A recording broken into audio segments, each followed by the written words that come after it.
demee ba jax ñu ne ku juum daanu il faut absolument mu am kenn koo xam ne dina daanu choix wu Aar Sénégal amul dara lu ma ciy regretter parce que Sénégal yëpp gis nañu ña fa nekkoon wax naa leen ko ay góor lañ ña fa nekkoon ay kàngam lañ def nañ ci en terme de proposition loo xam ne bariwul woon ci Sénégal mais dëkk dafay am tolluwaay man ci enquête xam naa ne nit ñi voté luñ ñu pas parce que dañ ñu contre mais parce que ñu ci bari jàppaloon nañ ne seen vote dafa am problème bu ñu bëggoon régler te du Aar Sénégal moo ko mënoon régler donc awuma ci dara loo xam ne moom laa ci regretter et je ne suis pas en train de rectifier Yewwi Askan bi bañ koy créer waxtaan naa ak ñoom des heures et des heures et des heures donc du loo xam ne daf ma rëcc wala ma def un mauvais choix di ko rectifier non c'était mon choix à l'époque bañ ci bokk benn boo xam ne mën naa leen ko ci wax mooy Yewwi Askan bi bañ koy mettre en place parce que loolu aussi travail de journaliste la awala existé instant boobu awma parti awma mouvement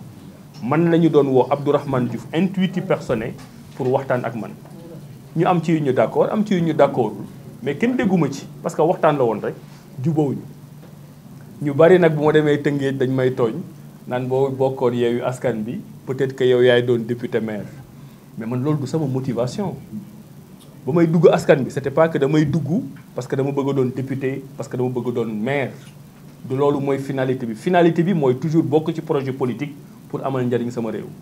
nee naa la bokk naa benn parti boo xam ne def naa fa 2 élections présidentielles muy réew mi ak 2 élections député kenn gisul sama tur samay militants dañ doon wax sax naan lii mooy ban genre façon politique bëggoo dara nekkoo ci dara xëccoowoo dara politique dafay xëccoo donc moi je fais pas la politique pour des strapontins maanaam bu ma defee lii am lii bu ma tegee schéma et cetera homme politique bu nekk nag da nga bëgg ñu fal la bëgg naa ñu fal ma mais jaraluma yenn yi je le fais avec mes valeurs donc je suis pas en train de rectifier yoonu politique moo taxaw tey ñu ñëw ànd ak Pastef ànd ak Diomaye président ànd ak président Bassirou Diomaye Faye on l'assume te képp koo xam ne mën nga observer di nga xam ne bari nañ ci xalaat loo xam ne ñun ñoo ko bokk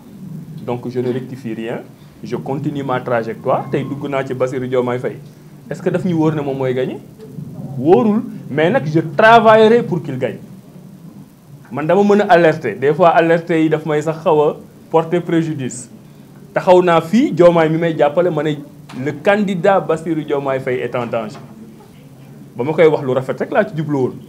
mais ñu jël wax ji tourné ko mais parce que loolu yëg naa la ma yëg xam naa la ma xam xamoon naa instant boobu recours yi ñuy def ci candidat Bassirou Diomaye Faye xamoon naa ko pexe yi moo yeggul mais le candidat Bassirou Diomaye Faye était en danger tey nag je me réjouis que danger boobu fexe nañ ba teggi ko ba Diomaye nekk candidat ba Abdourahmane Diouf ñëw mën ko jàppale tey le seul grand danger de Bassirou Diomaye Faye c'est de nous mettre dans le risque d'être notre prochain président et je travaillerai pour qu'il soit notre président de la République Inch'Allah. Alors Ousmane incertitude ci élection yi fii li ñuy wax ci kaw ak li ñuy wax ci suuf rek moo fi am yéen li ngeen di dégg comme journaliste moom laay dégg moo tax boo leen gisee domaine boobu argumenté wu ci dama ñaan ne yàlla na yàlla féexal xol yi yàlla na yàlla fëgg bopp yi ba crise inédite bi ñu dund ci l'histoire politique du Sénégal yàlla dimbali ñu nekk ci muy di ci génne yàlla na bu ci saytaani dugg loolu moom dama koy ñaan argumenté wu ma ci parce que yi may dégg yëpp bu sottee mooy ne élection du am mooy ne président Macky Sall dina fi jóge boo xam ne rafetul te loolu baaxul ci Sénégal li ñu dund yéen ñëpp xam ngeen ko le pays était au bord du gouffre ñun nag Sénégal dañu bëgg stratégie du bord du gouffre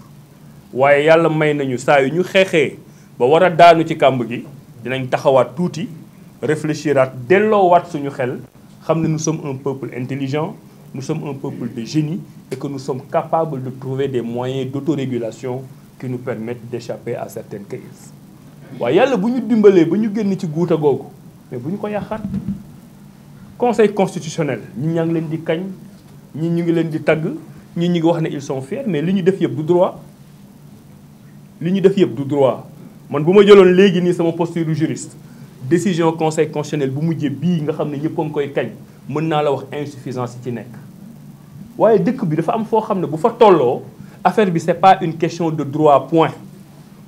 nit ñi dañuy fàtte ne le droit c'est une science sociale c'est une science sociale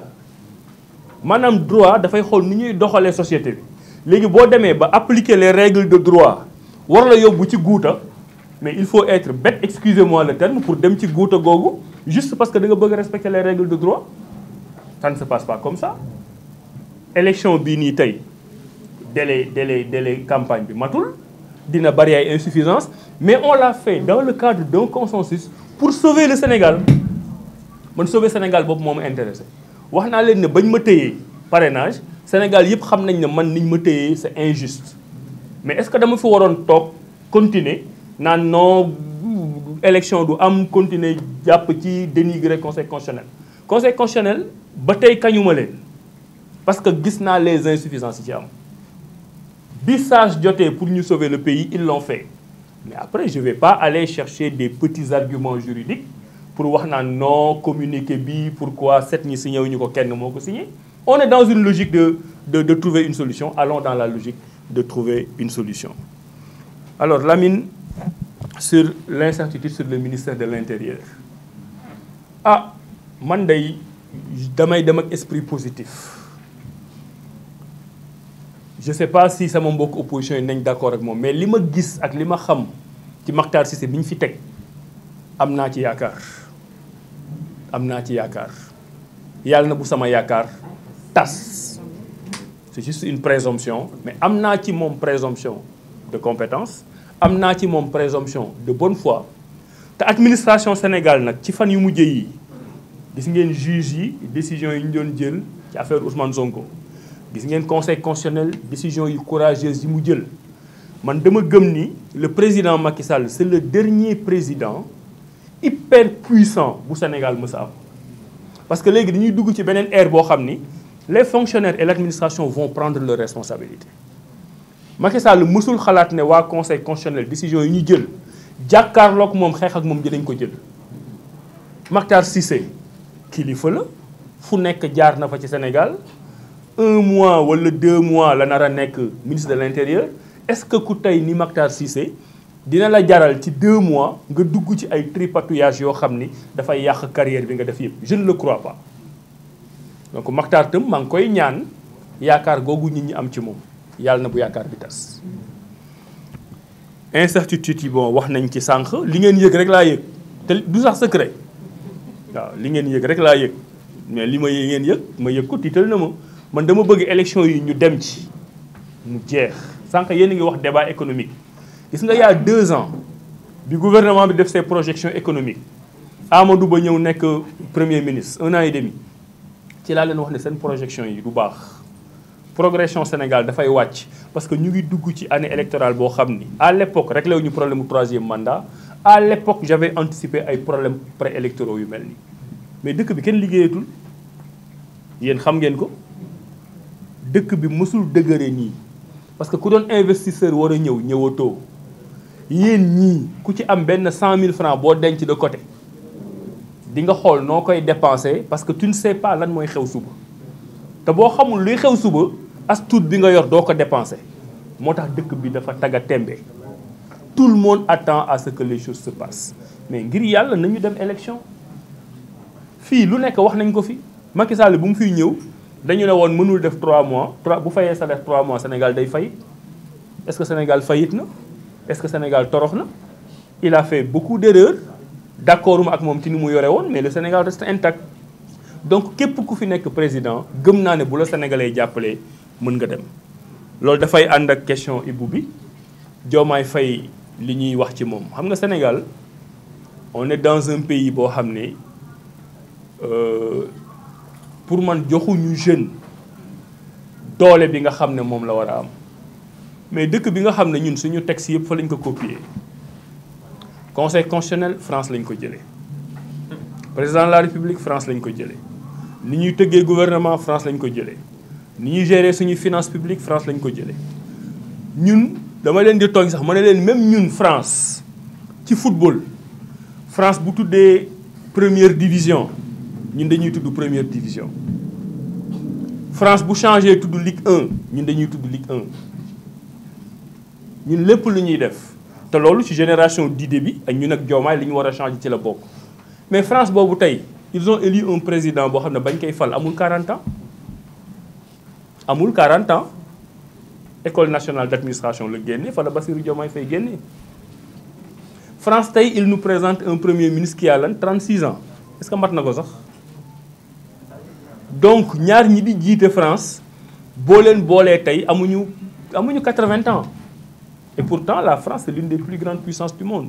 mais fii tant que demoo ba am 75 ans dañuy jàpp ne xale nga Sénégal la ñuy topp di wax xale nga amoo expérience ba nga xëy nag retraité loolu Sénégal rek la am mais il faut faire confiance à l'intelligence et à la force de proposition de cette jeunesse waaw waa Pastef li ñu taxawal ba toy nii ñu tey dollu ci politique ngeen yaakaar ne ñi ko dirige ay cuune lañ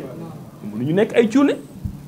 parce que wane nañ ci langue politique gi toll nañ foofu ça veut dire am na lu ñu xam peut-être lu ñeneen ñi xamul am na lu ñu mën lu ñeneen ñi amul et puis booy wax booy xool kii fii nekk tey président Macky Sall nga xam ne mooy def 12 ans di dem Macky Sall ban âge la nekk premier ministre en 2002 Macky Sall avait quel âge 41 ans Bassirou Diomaye Faye moo ko magoon il a traversé 20 ans avec des responsabilités Idrissa Seck bu muy nekk premier ministre il avait quel âge 41 ans 42 ans ñun on a des ressources humaines yoo xam ne il faut s'y appuyer sans être dans le génisme sans être contre les vieux mais on doit prendre le meilleur de chacun d'entre nous man du ma jàppale koo xam ne dama gëm ne mënul nekk sama président parce que bu nekkee président dafay doon sama kilifa te sama kilifa dama koy tànn loolu mooy logique politique mooy loolu laa xam ne moom laa gëm te nag wax naa leen ku fi nekk président mais tu auras besoin de gens extrêmement bien formés pour jàppale la et ce sera le temps de la concordance boobu ñuy wax gëm naa ne ci lañ jëm Sénégal mënuñu ko tabax ci lu dul concordance defe naa bu ma juumul wax naa yëpp Aar Sénégal bi tontu woon naa ci Aar Sénégal nag bu leen ñu créer crise Aar amul woon benn crise nee naa leen le seul problème bi ma fa gisoon mooy bi ñu paree ci législative yi nee naa leen nañu toog ñu waxtaanee suñu candidat présidentiel waxtaan boobu dama ci amul tontu waxuñu ma sax déet dama ci amul tontu puisque aw ma ci tontu ma jël sama ay responsabilité logique politique dox ba ñu toll fii ñu toll tey ñu jàppale Bassirou Diomaye Faye jërëjëf